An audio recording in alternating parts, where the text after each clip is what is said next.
cakes inside the mattress. Vert dipping through traffic. I'm getting better, I'm at practice. I'm working every day crafting. I'm cool on how to have it. Man, what's good, Dev? What's good? The book in the building. Yes, sir. He's gonna talk a lot and dive into just his story. And yeah, man, let's get to it. Yeah. So we'll just kind of start with introducing yourself, bro. Let the people know who you are, a little bit about yourself. Well, I'm Devon Bookert. You know what I'm saying? I'm from Anchorage, Alaska. I done lived in every part of Anchorage, so can't say I'm from one part, but I done lived in the poorest part, the richest part, so I'm just from Anchorage. Okay. Yeah. With that being said, like, what kind of got you in, like, the love of basketball? Like, when do you, as far as your earliest memory, like, as far as the love of the game, or was it somebody that you looked up to? Just a bunch of course, like, people like Ramon Harris and Trajan Langdon, Muff, just a whole bunch of people that I just go to the rec center and go see, and then my dad, people in my family play basketball, and I would feel like I was going to end up playing basketball sometime. Yeah, like, it was destined to happen, so. Yeah, like, what was, like, as far as that being said, like, what's one of your first, like, memories growing up, like, playing ball, you know? Like, what was your first ever, like, memory that you could think of? I'll have to say, like, my first basketball game ever. Okay. Because at first I was just skateboarding. I was like, man, I'm not playing basketball. And then I went to go do a kickflip. Y'all know what a popsicle is? No, what's that? Are you credit carded or anything like that? No, we it's don't. Like I've never skated. I've never skated before. So imagine you on a tech deck. You do the joint. You know what I'm saying? You hit the trick, and then you get hit like tough. Yeah. After that, I quit. I was like, I'm done skating. Shoot, I would have quit. I would quit too if I did that, bro. Like, I needed. I still like just like cruise around, but no X Games, no. I'm done. After that, I was like, I'm hooping because I was done. Okay. Nice. Yeah. And so, like, bouncing off of that and like your first memory as a hooper, you know, like just take it back to like young Dev and tell us a little bit about how young Dev was hooping outside, like YMCA leagues and like hooping at Fairview and Mountain View, all that. So just tell us a little bit about that. I would have to say, like, my first memory is like me and some of my best friends that I got today, like Aramis Hernandez, and like I played with Trevante Williams. That was like the first team I ever played on was the Mountaineers. It was like that league. I don't know if they still have it, the one at Mountain View Boys and Girls Club. They have it a little bit, you know, like as far as like the YMCA Comp League. This is just Boys and Girls Club. Oh, Boys and Girls Club, okay. Because I didn't play yet. I wasn't like practicing, doing none of that, and then just I went there. I was like, you know what? I'm kind of straight. I'm not the best, but I was like, it's fun. Get to be around other people, and I was like, yeah, this is straight. Yeah. That's dope. Mountaineers have been like in the past, I don't know if you guys know about the Mountaineers, but there was programs like the Mountaineers, the Alaska Stars, and like the Panthers. AK Hoopers are still out here today. Shout out to Coach Mike. Hey. Yeah, but like those leagues and those games were just like high competitive, high intensity fun.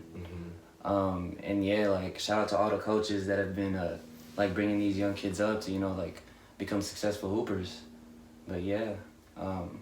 When you were young, did you like play up? Did you play with your grade? Like, when did you kind of realize that like you kind of had that gift, or this was kind of like your thing? I'd say towards the middle of the season playing with the Mountaineers, because I was just doing like stuff without like practicing it. Like I would look on TV and I'll try to copy it, and I'll be able to do it most of the time. And then like we had a bunch of good players on that team that all went on to play like varsity somewhere or all over the city. So I was just like, a couple games I was the best player, and I was like, hold up, I might be juicy. So after that I was like, yeah. Like, who were some players that you like wanted you game after? You say you were watching a lot of film as far as like trying to copy moves. Like, who were you watching? I used to love Gilbert Arenas. Yeah, Agent Zero. Yeah, I used to love Gilbert Arenas because he wasn't the tallest, but he was like 6'3", and he scored 60 on Kobe. I was like, oh shoot, because I thought Kobe was like, oh, no one's scoring on him. He's locking everything up. But then Hibachi came through and hit him with the. I was like, oh, the 2 4-point plays in a row. I was like, okay, then yeah, he's the real deal. And then I love Ray Allen.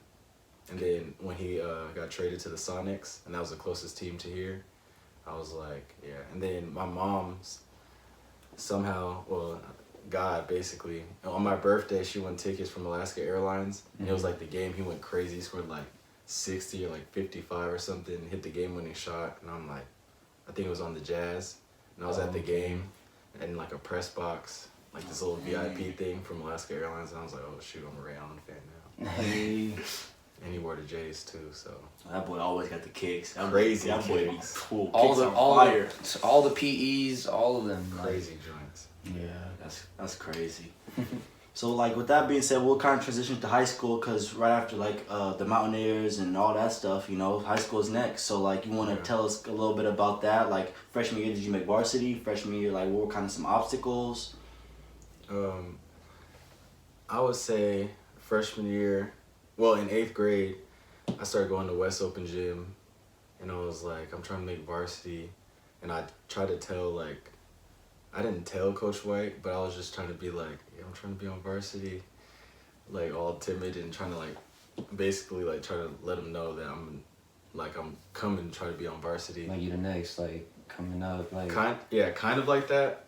But me and Tom Feeney, well, I didn't transfer. I wasn't in high school yet. But Tom transfers from Bartlett, and then I was going into high school. I was in 8th grade, and then we went to Las Vegas, and then only the varsity was there basically, and like some JV kids, and then I remember I didn't play till like the last 3 minutes of the tournament, and like as soon as I got in. Like I tried to do a little something. I might have like scored like a layup or like hit a like wide open 3, but besides that, I was like, I came here for no reason. And I was like, if next year's like that, I was like, what? I don't know what I'm about to do. And then came around, went to tryouts. I made varsity, but in my head I was like, I am not playing JV. I don't want to play JV at all. I was like, it's not bad, but in my head I was like, you've been working all summer. I'm like.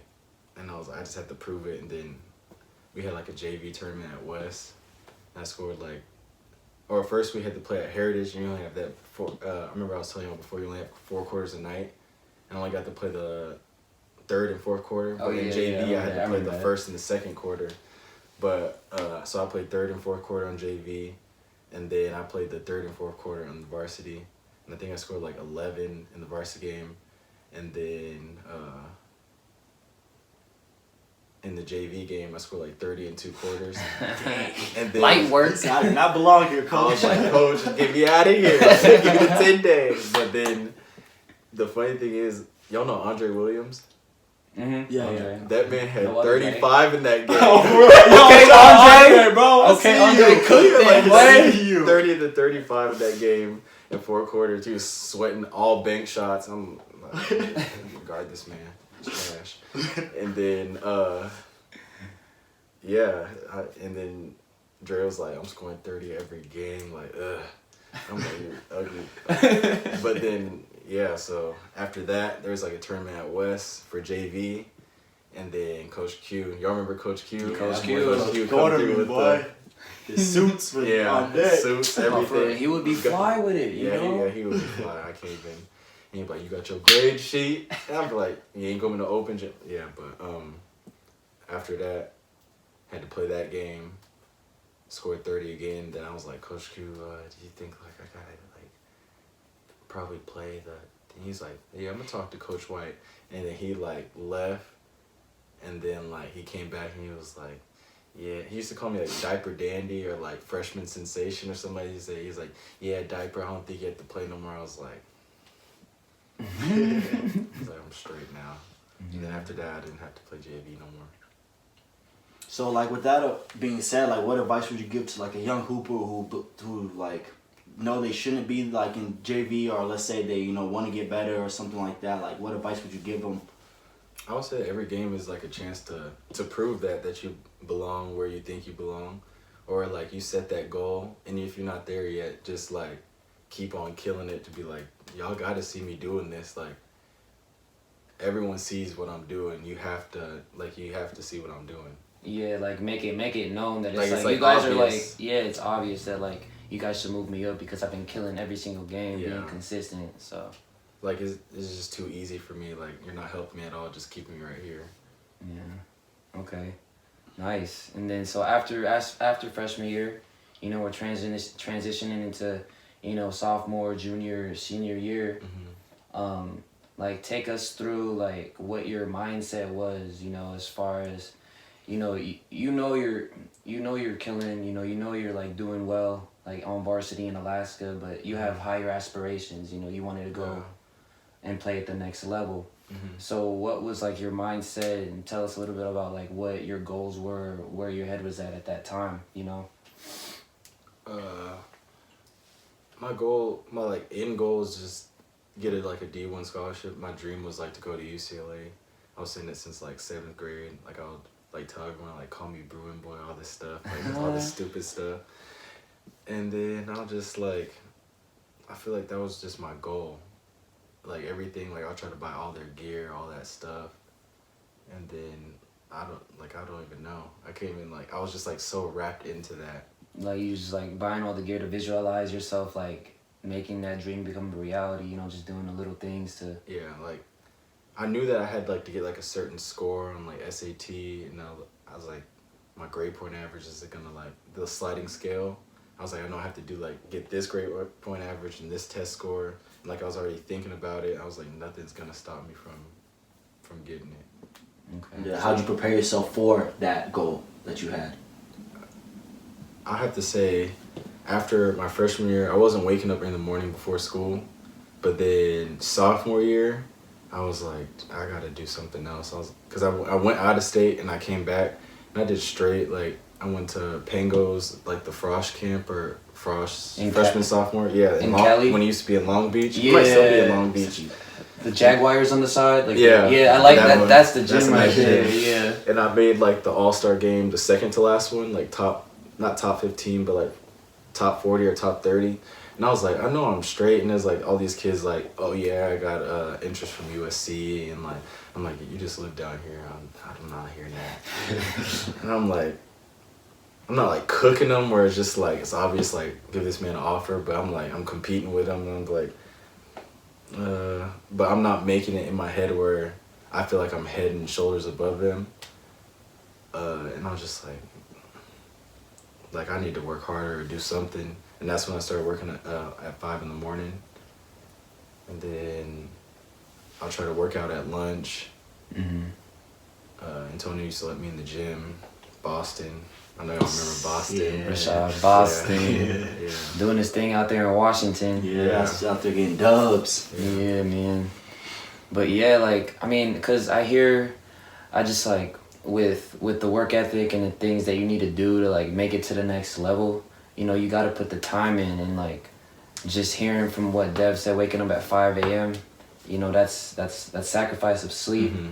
That's like sacrifice of time, you know. And I mean, that's really what it takes. I mean, you heard it here first. And with that, like during lunch too, like I just hear that they don't allow you to like practice during lunch sometimes, you know. Like there used to be runs Yeah, Coach Q used to have it booming with the lunchtime tournaments and stuff. Yeah. And then another question I want to touch on is Coach Chuck White, man. I didn't really, me and Jay, we missed that gap to, you know, really experience that. But he's a legendary coach in Alaska for those who don't know. Just kind of tell us a little bit, how was that playing with him? What's some things you learned from him? Some highlights, you know, from playing from him. Rest in peace, Chuck. Yeah, R.I.P. Coach White. For real. Like, Coach White is just a legendary coach, and he's just not a coach. I've seen him talk to all different types of kids, even in the hallway or like before practice or after a game, how he'd interact with everyone, like make everyone laugh, make everyone feel like they're wanted.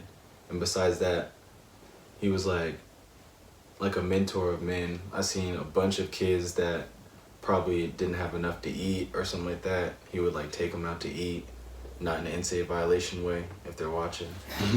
But yeah, like just little small stuff like that. like I can't even explain it. The impact that he had on a bunch of people, and I'm sure people like Maltosi and like Muff and like they know how special of a coach he is. Like how were practices like that's one thing that like I want to know. I think we got a lot of people want to know. I think we got the chill Coach White from the stories I heard, but he would be chilling out of nowhere and then out of like chew you out. Yeah, he'd chew you out, get on you, and then like not put that fear in you, but like you looking over your shoulder like I'm not gonna do that again. Yeah. What was like your process as far as like, okay, you're from Alaska, we already had like a little bit of a disadvantage, but like choosing your school, like your next route, how'd you go about like that process, you know, like help these kids kind of understand that, the extra work you gotta put in as far as you gotta put yourself out there, they're not gonna come to you. Yeah, true. Unless you're like number 1 or like top 50 in the country or something like that, a coach isn't probably gonna fly all the way to Alaska to see you, continue to come and watch games like they would if you like lived in Seattle or like LA or Atlanta, some like big city. Or they just keep on flying in, checking on you, just watching you practice, small stuff like that. So it makes it like 10 times harder. Then besides that, with that, there's like no exposure. So like I was trying to send film out like of my games and stuff, but then like I would be cooking, but sometimes they would look at the court and be like, oh yeah, you scored like 30 points or you had a triple double, but like we see you playing, can you play point guard? And I'm like, oh my gosh. And then after that, like they're still like asking these questions. It's hard to like gauge on film how good a person is. You can see what they're doing, how they shoot, but sometimes it's hard to gauge like how athletic they are, or like there's nothing, you can't beat watching someone in person and seeing like that presence or confidence or whatever they have. You'll notice as soon as you walk in the gym. But on film, it's just hard to see sometimes. So someone's like gonna be like, you know what? I'm going up to Alaska from like a video they see, unless it's just like something wild. Then they'll be like, oh yeah, I'm with it. And like this contact was like through emails, like all through email or. Yeah, it would be like through random email or through someone else. Like, oh yeah, I know the coach. Yeah, I'm good friends with him. Yeah, I'll give you his email and send the tape, and then nothing happens, and then you're just like, Like Alaska, like our like at that time, the lack of exposure, like you'd have to be killing, you know, like being number 1, number 2, like player in the nation. Like what tournaments did you go to, or like where did you travel to? Like that help you get that exposure. Yeah, besides like going with West in the summertime, how we did with Coach White, besides that, I didn't get to play AAU. Besides that, I had to go I was blessed that my mom works at Alaska Airlines, but I also like flying standby, I get stuck in the airport like 2 or 3 days and just have to do all like, it's horrible, like just sleeping there, being stuck, no debit card. Just like, dude. But I was just blessed enough when it came to the time where I finally got to play AU that it all like came together at one time, and then like going to Impact and all that stuff, it like just came together all at the right time. Okay, so transitioning into Impact, like what was or why did you make that decision to go like post grad, and like with post grad, what was it like what were you expecting? Was it what you expected? Like what was the routine? Like just tell us a little bit about how was it? Yeah, in the first case, why I had to go to Impact, because I didn't have no D1, like basically no D1 offer at all. And I was like, I haven't been talking to UAA. I was like, I don't think I'm about to go there. So I'm not about to go to UAF. I'm probably not gonna go there. And I was like, if I go to Impact, they'll give me another chance, more time. And I had to say that I was going to Impact just so I could play AAU for the first time. Okay. Yeah, so I had like a little bit of interest, but it wasn't enough for like someone to keep calling me or be like, you know what, we're gonna give you a scholarship. It was nothing like that. But saying I went to Impact, that kind of like unlocked the door for me to play AAU, and then when I finally did, I was blessed enough to finally like get all those offers and go to those tournaments where like 50, 100 coaches are watching, like filling the whole stands. And like for those who don't know, Impact Basketball Academy is out in Las Vegas, Nevada, and in Cali. Mm-hmm. It's a postgraduate school where you go and spend about 8 months or so until you get your offer to, you know, grind and really like show your talents, get better. Like how did Impact help you become a better player? The year I went to Impact, it was the year of the lockout. That was like 2012 or 2011, probably 2011 if I had to guess. But that was the year they had that lockout, and we had all the different types of pros are in there. Like Rudy Gay was in there. I think even Mario pulled up there. Brandon Rush, just a whole bunch of Kevin Garnett, Chauncey Billups. Oh yeah. So like legends. like a whole bunch of people that Tony Allen. Mm. So being at the time, no one from Impact had went D1 yet, and I was the only person there committed to a school. So whenever they had probably like 8 people or 9 people, I'd get to play, or someone needed like for me to play defense on like dummy defense or just pass the ball, I would get to see like that example of like how an NBA player works out compared to what I've been already looking at, and it was just like night and day to watch KG work out, and then like go watch someone else work out. You're like, I'm about to fall asleep. Dang. Like KG talking to himself and sweating and stuff. You're like, it's like a movie.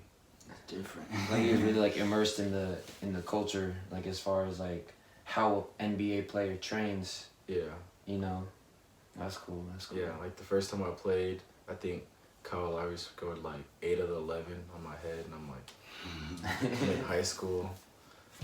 And this is like before Kyle Lowry's like how he is now, where he has like the max contract. This is like Kyle Lowry's still like grinding to get that like solidified spot in the NBA, and I'm like, he doesn't, like obviously he's in the NBA. He was not like in trouble like for getting cut or anything like that, but I'm saying like from being like an all-star, how he is, and I'm like, he's not even an all-star, and I'm like thinking before I play, I'm about to lock this up. I mean, you gotta have that mindset, you know? Yeah, in my head, I'm like, I'm about to cut. I'm about to cook. I'm about to cook it real quick.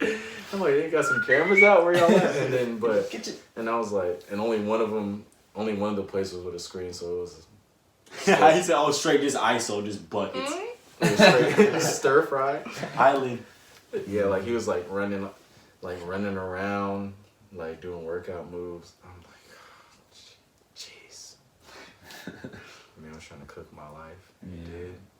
But then after that, I was like, okay. And then the next game, I got like better. And then like probably the 4th time, I hit it like the game-winning shot. And I was just like, I do this. Let people know a little bit how it is playing with pros, especially you being like the younger dude, because me and Jhayde, you know, you kind of started the Impact wave. Me and Jhayde, we both attended that. Impact fam. And Impact fam. 1102. 1102. Shout out to the squad. So explain that experience to some of the viewers. Oh, like how you said, like, you was working out with Al Harrington, and you was throwing like a sloppy pass. Mm-hmm. It wasn't like in the shooting pocket. He started like cussing you out, yelling. Like, if you're not sprinting to the ball, like you're having a lot of lag in the workout. I remember Dante Jones was there, and I was rebounding, and it was like taking a long time to get there. And he was already like a little frustrated because he was missing a little bit. And then like he started getting the groove, and I was taking too long to get the ball there. And he was like, Come on, like that's I'm like, oh man, I'm trying to hurry up, but like everything there, even being like a student there, it's like a commitment because you have to come there every day. You have to go in the weight room for like an hour and a half. Like that's like the Tuesday and Thursday, the recovery day where you just like stretch and all that stuff, do core stuff. It's still like an hour. So like you see the actual commitment that having a pro work ethic is, and you're just like, oh my goodness. Especially just coming from high school where you go to practice, play around. Towards the end of the, post-grad, how was that? For all of post-grad, I was committed to FSU, to Florida State. Okay. And When did you make that decision? In August before it even like started. Oh, okay. Yeah, so I was playing, and it was like one of the last tournaments was the Fab 48. I don't know if y'all, yeah, it was the Fab 48, and we played a bunch of teams. Like we played like Wisconsin Swing. They had a couple players that went to Wisconsin, and we kept on playing like a bunch of kids that had like offers to like the local schools all over California, all the Pac-12. Like just like some example, like before you like go into like who are some players, like top-notch players that you had played against? In the Fab 48, I think there was like 6 or 5 NBA players in the game. Like Aaron Gordon was playing, Jabari Bird was playing. Oh, okay. Like there the was Soldiers. Yeah, the Soldiers. Oh, they were tough. Yeah, Soldiers. Dominic Artis, he played with Jalil at Oregon, and then I think he transferred somewhere. They had 2 twins that were like full court pressing me the whole time. That had 2 football scholarships to like, I don't even know. I want to say Oregon or somewhere crazy like real football school. And he was like athletic, like 5'10", windmilling and one Oh and my stuff. goodness. Oh, Brandon Ashley that went to Arizona. Oh, I know. Okay, yeah. They had another kid that went Kiwi Gardner, was he on there? Kiwi he Gardner? wasn't playing with them at that time. He was in the grade before. Okay. And then they had another kid that went to Arizona, and they just had a stacked team. Stacked. Yeah, like, crazy stacked team. And then I had a triple double and we beat them. And I was like, okay. I was like, I have to be juicy now. Like, but before that, the only offer I had, I got at the tournament before, and it was Cal Berkeley. And I was like, I'll either go to UCLA or Cal Berkeley. And as soon as they told me, because I was like, I'm about to go post-grad, in my head, I'm like, I'm done playing AAU. I'm done. I'm going to Cal. Because Cal was, I don't know if they're Jordan Brand still. I think so. They're either like Under Armour or Jordan Brand, but they were like one of the only in the country before Jordan started doing in each conference. That was Jordan. I'm like, yeah, alright. I'm going to Cal. I'm about to have exclusives, everything. I'm about to go crazy. And then I was like, turn me up, chat. I was like, yo, I'm going to Cal. It's nothing. Like, I bought a Cal hat. And then I was like, I'm gonna finish the rest of these things. So I was like, I know what I deserve. I deserve some options. And then we played that game. And it was like it was 3rd place game to go to the championship. Or you win this game, you get the play-in game to go to the championship. And it was like the 3rd game of the day. And we played them. And I think at the time they had 2 people that were committed to UCLA. And in the back of my head, I'm like, I said I was going to UCLA. And then we played the game. And then right after, like all these like rivals and random news things, I think like 24/7, Max Preps. Mm-hmm. I feel like no one uses Max Preps no more. Nah, they kind of out the loop. I mean, in Alaska, because that's all we got. But Yeah, I don't even know if they use rivals no more.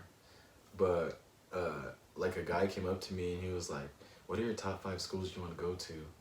And I remember like Kendall Brown came to the game, and he was watching it, and then like me and him were like just there, and he's just like looking at me. He was like, "Well, tell him." And my dad was there too, and I was like, and then I was just like, I just said some like random stuff that came to my head, like I said some stuff that I didn't even want. I said like North Carolina, and I said Oregon.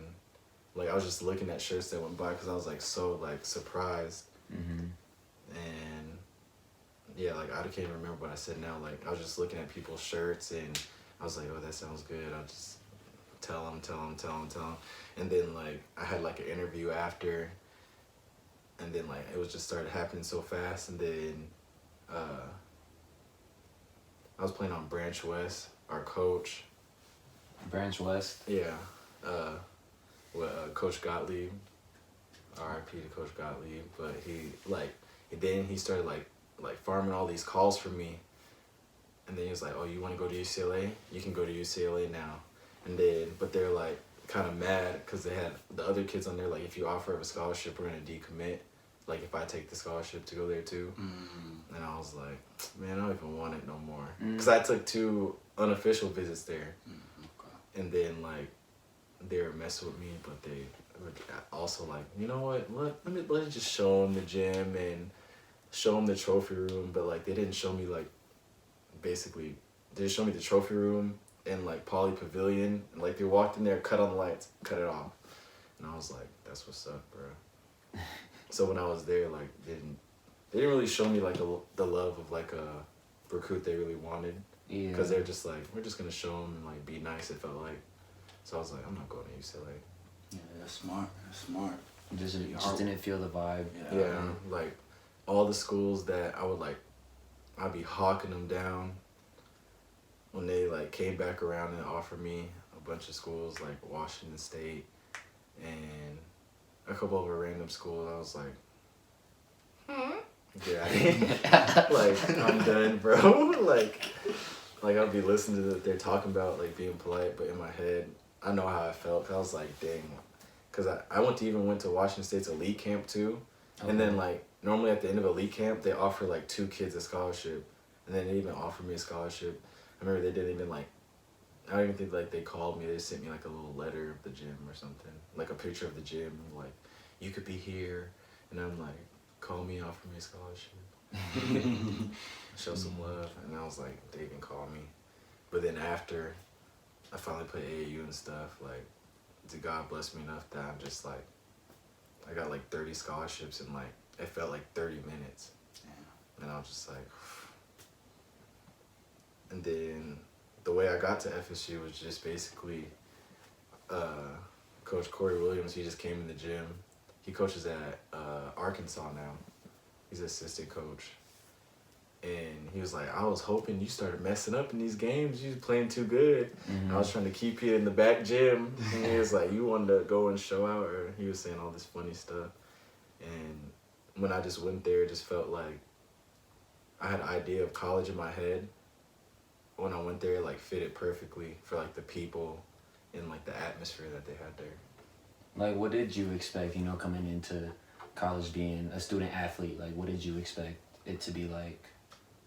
Like, I knew some people that went to college, and I would ask the people when I go to, like, South Carolina elite camp or Washington State elite camp, like, I would just, like, for some reason, they would be like, you want to go over here, or you want to go eat in the cafeteria, or they would, like, take me somewhere random on campus, and I would just walk with them, and then I would just see, like, how people look at them, and, like, they're in the cafeteria, they're, like, getting extra food and stuff. I'm like, these boys lit, hold up. So I'm just like, I don't even remember the last thing I said where I started talking about this. Yes. So, okay, we'll transition. Freshman year, Florida State. Yep. Big D1 ACC conference. Yep. Kid from Alaska. I believe Michael Snare was his team that year, right? Yeah. Yeah, so kind of explain, coming into that scenario, how was that, your little hurdles, and just explain that. I feel like that's a hard adjustment for anybody because it's just it's like a different experience. I went from Alaska to the other side of the United States. Like, everything was different. Everything was the opposite. The weather, the people, the way people talk. And I lived in South Carolina, so I was used to, like, southern hospitality, all that stuff. But when you get there, it's just like they have you on, like, you do what they do at that time, whenever that time is. And I wasn't really used to that, besides like having practice. Like, oh, you have practice, or at Impact you're like, you're gonna be here from 2 to 4 or 10 to 4. But it was like you'd have to go to tutoring, then you have to go to lift in the weight room, then you have conditioning, then you have practice, then you have class. That's like a busy schedule, and then you manage your time. And they're telling you when to do all this stuff. But then at the same time, you have like so much freedom to be like a young adult, and it's just like I think that's just like probably like the best time for a person. I think that's where everyone starts like to find themselves. Okay. So like, what's a day like for a D1 athlete? Like you kind of explained it a little bit, but like, what time did you wake up? What time was so and so? You know, kind of explain that to the viewers. It depends what time of year it is. If it's summertime, so let's go preseason. Let's go. So preseason. All right, preseason. With Coach Ham, you gonna wake up at like 5:30. Probably. I know they still do this. You go to the sand pit. Ooh. It's like these that work. these volleyball courts. Probably 2 blocks from where you practice at, from the Tucker Center. You're gonna do some conditioning. You're gonna run in the sand. You're gonna do these laps. You're gonna do these suicides in the sand. You're gonna do like some agility. You're gonna do like some type of race. You're gonna race against someone. Then they separate you into like how fast you are. Like all point guards are in one group. All like centers are in one group. Wings are all in one group. So like imagine if I was running against the centers, I would be like, I can run a little bit slower, take my time. But if you're with all guards and you loafing a little bit, you're gonna be like, coaches will be like, oh, pull you aside, like why aren't you competing? All this stuff. So then after that, probably have class. After that, some more class. Then you have some tutoring. You might have practice. Then you got to go to tutoring again. And then you got to, like, in between that time, they have, like, mandatory times where you can eat, where it's free if you're on scholarship. So you have to make those times.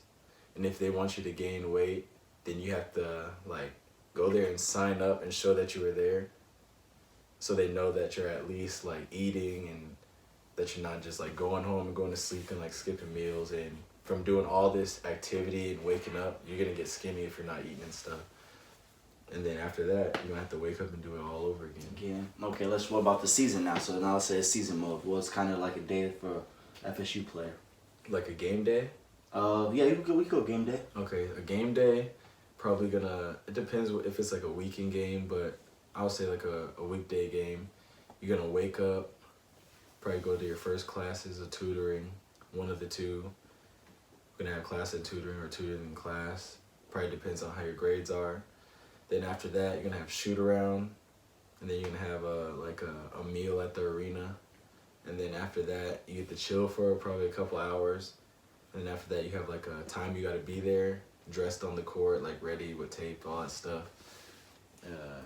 And then you have to be there or like suffer the dire consequences. Yeah, like it must have took a toll on your body and like your mind. Yeah. Like, as far as like, cause this is something different, you know, like this is high level D1, you know, and so with that, like, was it fast adjustment or was it like when was the time where you're like, oh, okay, like I'm getting into the groove of things? For me, we had our first week of official practices, and then there's ACC Media Day. On the day that we came back from ACC Media Day, I got in a moped accident. That's why I had this huge scar on my knee, and it basically like sidelined me for 2 months. And then like I had a huge scar on my leg, and I'm like, oh my goodness, and like a scab, and every time I bend my knee, it started bleeding and stuff. Like I don't even know how I like played. It was just God how I played. I don't know how I played. And it would just like ache. I couldn't move it. I didn't feel like explosive. So after getting past that, the injury part, like I feel like I took off freshman year in the beginning, and then like in the middle, I had like a lull in the middle.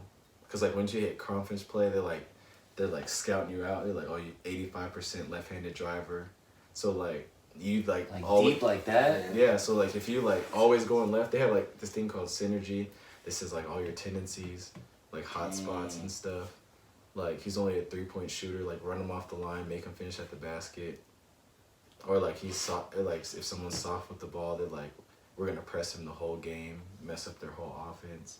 Like they know all the tendencies, and they probably been if it's a school like FSU, and like if you're from Florida, all the schools in Florida have been watching you already before you even got in there, so they know what type of player you are. Dang, so they know. Once it gets to conference time, right now, everyone knows what everyone's about to do. So like, how do you like prepare for that? I mean, like, you just put more work in, or like? It's not put more work in. It's, I would say, like, you have to get great things that you're good at. You have to get great at them. Like if you're like a 3-point shooter only, you gotta like get good at running off a screen and shooting like a moving shot instead of like just a set shot to get that extra space. Or like if you get into the basket, you might have to be like, oh, I can't get all the way to the basket. I need to pull up, or I need to shoot a floater, or like just simple adjustments, or just watching their film and seeing how they guard stuff and how they're gonna guard you, and you're like, how does this fit my game? Okay, yeah. Like with film study, like y'all had film study. Yeah. You know, and like not a lot of you have kids film, today. Yeah, you like film. do I forgot to say that you got film like all the time. Every day you might have film like twice. Like, and like how long would those sessions be? You know. It depends how bad we doing. Yeah. Okay. If you're doing good, they might like show a couple bad plays, then they're gonna show the good stuff, or they might do it opposite. Might keep everyone motivated. But at the same time, it's just like, it depends what's happening. Like on a losing streak, that film is about to be like 2 hours and be like, son, what are you doing? Like rewinding it, why are you doing this? Why are you doing this in front of everybody? And just sitting there like, just so mad. And you have to just sit there and be like, yes, coach. I don't know why I did that. Okay. And you just have to sit there the whole time and they just keep on saying it. That's tough. Okay, now you kind of got your freshman, sophomore year at Florida State. You kind of got the groove of things, understand like the systems, how they work. So now it's junior, senior year coming up. What kind of your mindset as far as like next level, as far as like your playing wise? How are you playing? My sophomore summer going to junior year, I broke my left foot. So I was working all that time, that whole summer. And I think it was like the second to last week of summer session. And we're just doing a normal pick and roll drill. Like it's just live. And I stepped on someone's foot. And I just broke the whole outside of my left foot. Tough. Like I just shattered that whole thing. And I was like, I just been working this whole summer. Like, I just got a 6-pack. I'm looking good. Like, I'm working. And then I just break my foot. And then like, it's just sitting there like, why is this happening to me right now? And you just like question why. I know you guys had to deal with injuries before too. Yeah. So like, that time is like you can't even explain it. It just feels like your whole world is like breaking down. Cause like when you like do something and craft something for so long, you know, playing ball for so long, and you get injured and you get sidelined, like it's tough to take in. Yeah. But like what we were just talking about today, it builds character and like it helps you become the person that you are today, you know. But other than that, so getting hurt and being sidelined. So I remember I missed the first 2 games, and then after that I played 3 games. And they said it was a 1 in a million chance that they put the screw wrong in my foot, and they put the screw wrong in my foot. They took out the screw. I missed another 7 games, and my first game back, Notre Dame just got put in our conference, and that was my first game back. They're like, I want to say like 17th in the country. Yeah, like their team, they end up going to like the Elite 8 that year or something crazy. Like 1 shot from the Final Four, I'm pretty sure. And we just get smacked. I'm pretty sure, we got smacked by like 20. Yeah, and I'm just like, oh my gosh. And I have to go through all this stuff again. Trials and tribulations, like trials and adversity. Yeah.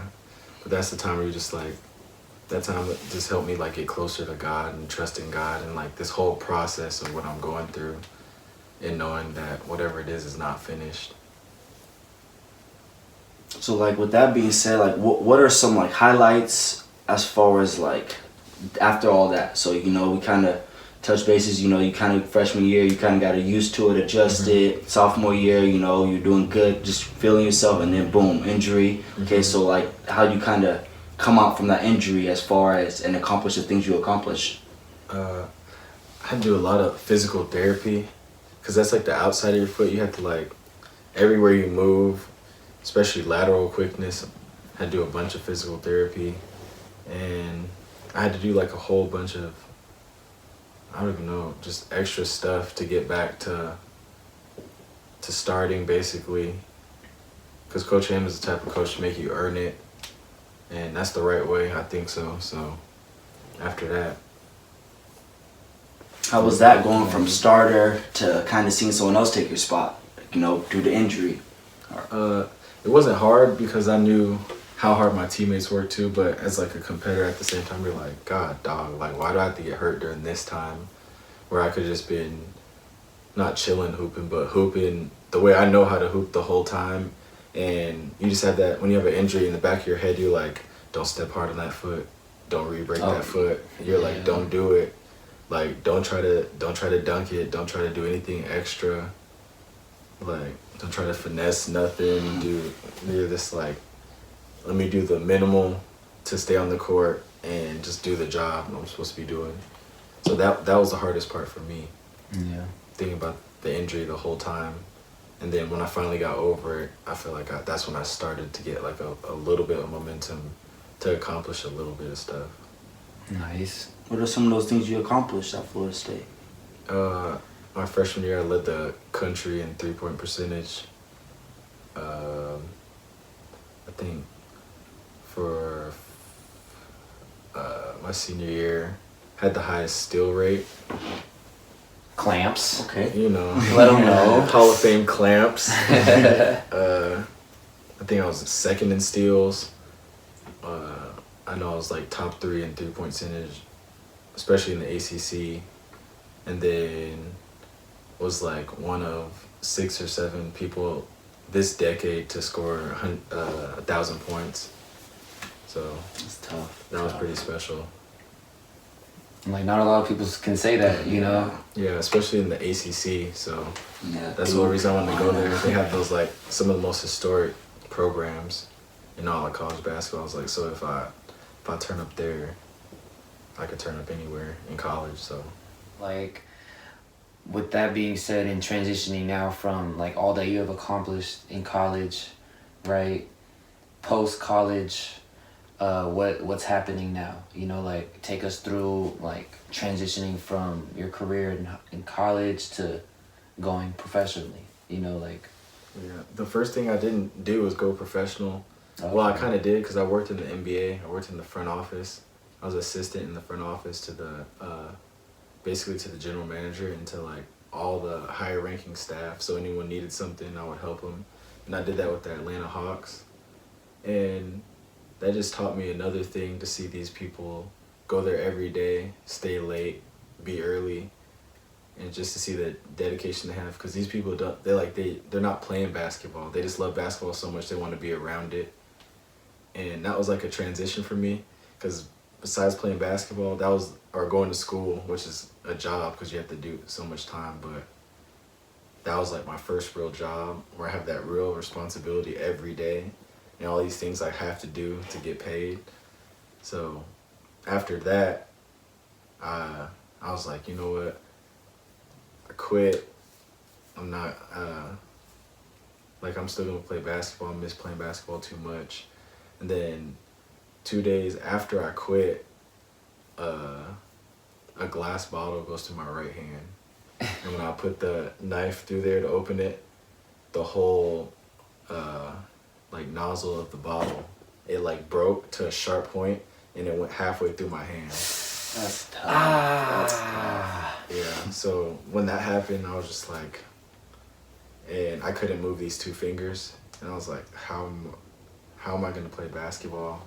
And I went to the doctor the next day, and then they're like, if you get some type of movement, any movement in your hands, you should be really happy, because I cut 2 tendons, a nerve, and an artery. As soon as I cut it, blood was going everywhere. So I was just like, oh, what am I about to do? I just quit this job that some people, this is their lifelong dream, to work in the NBA, and I just quit it to play basketball, and my shooting hand doesn't work. So at that time, I was just like, God, what am I gonna do? And then so I basically had to do physical therapy, and then I went back to Impact, and then I worked out there for probably 2 months, and after that, I went into the G League draft, I got drafted by Houston's affiliate team. Okay. And then just from that whole time I was with the Hawks, I played basketball probably like 4 times because they didn't let me play with them because they knew what would be on my mind. Like, I'm ready. Come on, check up.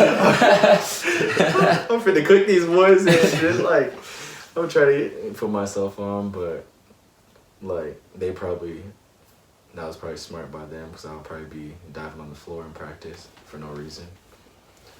But from not playing that whole year, I was just out of like actual basketball shape. Mm-hmm. And like training camp, you're there for most of the day or like 3 or 4 hours during that time. And during that time, I just felt like I didn't feel like my complete self yet. And then, so basically I got waived on the last day. And that was like hard to do because I was like, I made it here from not playing at all last year. And I was like, that's an accomplishment. But I was like, when I went there, I had in my head, like that I was gonna leave at all. And that was like when you recognize that like basketball is like the business aspect where they like send you home if you're not what they want. And then so I came back home and I'm like, dang, what am I gonna do now? And then I ended up playing in Europe, and then that was a fun experience too. Just playing basketball and being on a team and like that camaraderie and just playing basketball every day and then realizing it's my job. That was just like the whole blessing in it. Like the cherry on top, like you getting paid for this. Yeah, because I was like wiping sweat with the Hawks, doing all this stuff, and then now, like I'm in the game now, and now it's just like the blessing for me.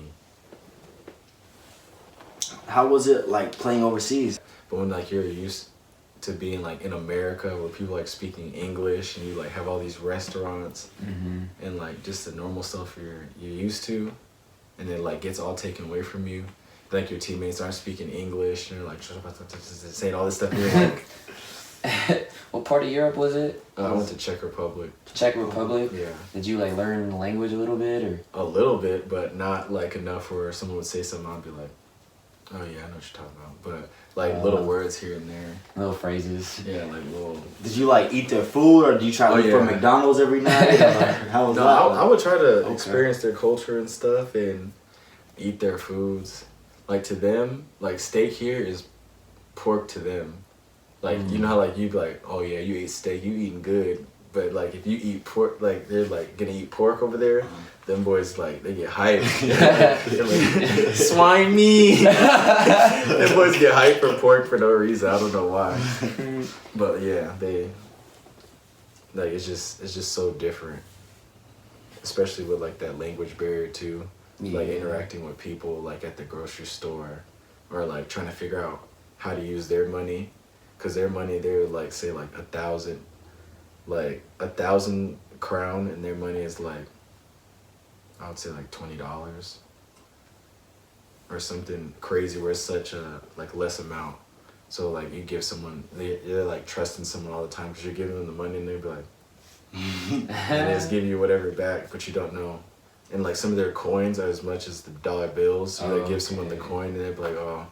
And then so like you're constantly wondering all this random stuff. That's different. As far as like different like language and like the language barriers, you know, like with on the court, like I know basketball is a universal language, but was it hard at times to communicate with your teammates? Sometimes, because the way I explain something is it could be taken rude to someone else.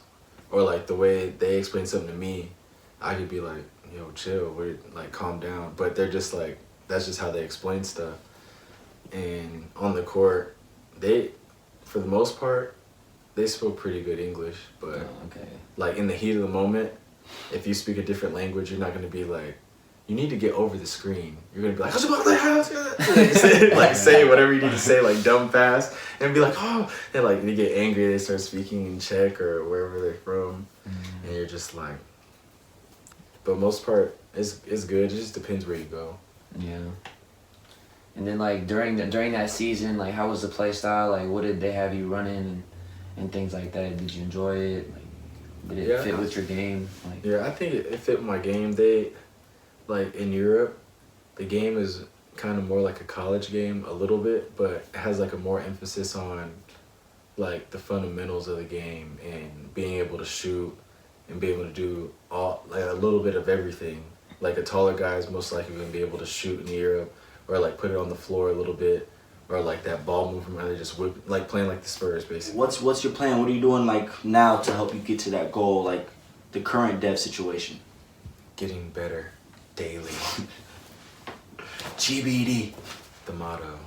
But yeah, basically working with these guys every day, working on the small stuff, those little details every day that separate someone from being in the G League to being an NBA player. Because I don't think it's not a big skill gap. It's just that top 1% of people that are in there for some reason. Sometimes it's mental, sometimes it's physical. So I'm just working on myself, not trying to compare myself to somebody, and just trying to be the best Devon I can be to show someone like my strengths outweigh my weaknesses. Nice. Yeah. Like how would you describe like if you were like a 2K player, you know, like how would you describe yourself as a player? I know you play a lot of 2K. You know, what's your 2K? What's the 2K handle? You know what I'm saying? Raid City Mafia. Add your boy if you straight. If you cheeks, don't add me. Actually, you can add me, but I don't know if we gonna be playing. But if I had to describe myself, I had to say it. Two-way playmaking sharpshooter. Okay. Yeah, I have to say that because, you know what I'm saying, play a little defense, I make plays for other people, and then I can shoot. So, two-way play sharp. Okay. Nice. Well, what's some goals that you're hoping to reach as far as like just your personal and? I gotta say the league, I've had a bunch of offers to play overseas, but like going overseas and making way more money opposed to playing in the G League or getting that chance. You can still make it to the NBA from playing overseas, but I just want to spend like my core years while I'm younger just to that goal, because like scoring a bunch of points in Europe, I can't even imagine in my head just scoring 2 points in the NBA, like that goal. Because like when you grow up, you're not thinking like, oh, well, some people do, and it's like a cool goal to have, but it's not my goal. So like growing up, I wasn't like, oh, I'm gonna be a pro player, I'm gonna go overseas. Now, like I wasn't saying like I'm going to the NBA, but in my head I'm like, that's why I would wake up early in the morning, do the extra stuff, not just to play overseas, but to actually make that goal. Like that's your big picture. Like that's the big picture. Like wanting to make the league. Like that's every hooper's dream. Yeah, to be one of the people that everyone calls the best. I like it. Like the main reason we do this podcast is just kind of expose the young generation. You know, people who made it out here, because they don't see that a lot. So like, what's advice you would give to the young hoopers in Alaska as far as, you know, that want to make it to Division I? I would say, I would have to say that you gotta like exhaust every resource you have, and I would say for especially if I was talking to my younger self, I'd just say like take chances, and like sometimes that risk is always worth the reward when you're doing something like that. Like even if you like show up to a camp and you're talking to the person and they already say like the camp is full, and if you're just like going out there on like faith and you're saying like nothing's gonna stop me, like I'm gonna pull up to the thing and be like, oh, they told me I'm in this camp, and then like most oftentimes than not, they're gonna let you in the camp, and then that could be like your moment to do whatever you're trying to do, and and just staying ready for that opportunity, because imagine you're just chilling, you get that phone call you've been waiting for or whatever it is, and then just imagine not being ready for it, and you're just like, what was I doing? And then you just think about all the time you wasted, and you just don't want to live with that regret. Okay, so basically like you would rather stay ready for a moment that had never came than to like not be ready for an opportunity that had came, you know? So, okay, I like it. And then besides that, like people here in Alaska, some advice, I would have to say like there's no like runs in Alaska at all. Yeah, man. Hey, appreciate Yeah, you, for sure. Devon Bookert. For Alright. sure, Juicy J. Dirty Dev. Dev in the building. Man, get with the movement. GBD. Yep. Yes, sir. Get better daily. Hit the island like Gilligan, not just a regular civilian. I rap for the squad, I'm a champion. Remember we hit up the highway, we got a stash spot. Remember.